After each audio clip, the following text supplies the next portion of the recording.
I'm Madison Newell, and I will be answering the Module 3 discussion. So the first question asks, how do the concepts of differentiation and universal design of learning compare and contrast?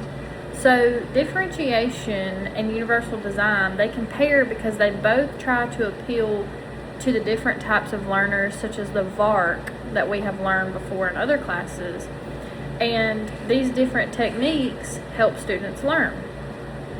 So the difference in the two is that differentiation occurs after a student has been assessed. So we may assess students with a survey on the first day of school of what kind of learner that they think they are, and we can try to model our lesson plans after this survey takes place.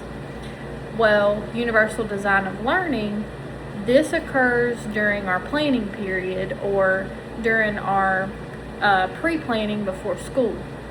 We want to have this lesson plan so that way we're not assessing students. We already know, okay, here's a strategy for a visual learner, here's a strategy for a kinesthetic learner, and they're all meshed together in this universal design of learning. How do you plan to apply these strategies in your lesson plan design? So I plan to apply these UDL strategies to my lesson because it refers to the why, the what, and the how.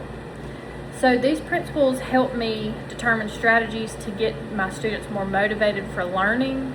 This will also help me determine more ways that will allow my students to collaborate with each other and become more engaged with the content that they are learning. What specific considerations will you make for your students and why?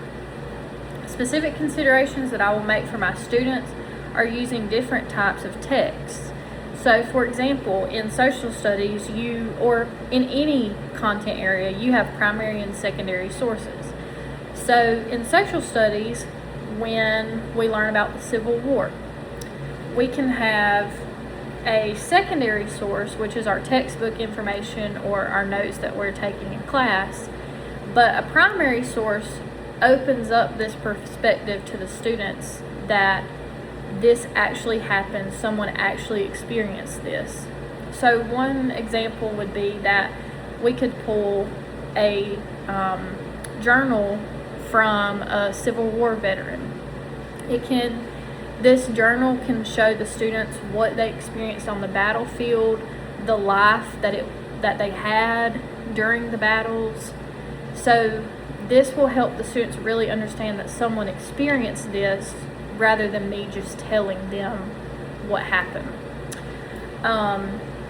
Also, I teach ESOL students, so I will be able to accommodate those students because I can find different types of sources that I can translate for these students. Not only this, but with ESOL students, we want to encourage them to learn English. So with this, we can have text-to-speech or closed captions during videos. That way it's a different type of learning, such as a video, and they're able to understand it because they have closed captions on. The last thing that I could do is also provide more visuals. So we have a unit where we talk about the progressive era, and we show them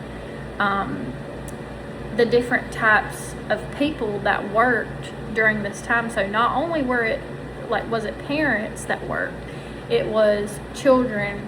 Children would not go to school. They would help provide for the family, and they would work this way. So we show a lot of those pictures to put into perspective of you're sitting in a classroom right now.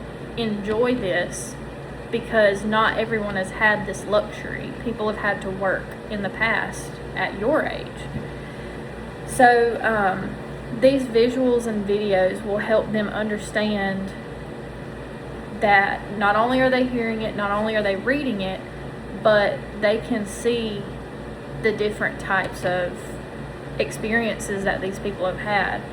So these different strategies will increase student engagement. It will encourage them to ask more questions because they're seeing what's going on. So they'll definitely have more questions through seeing it.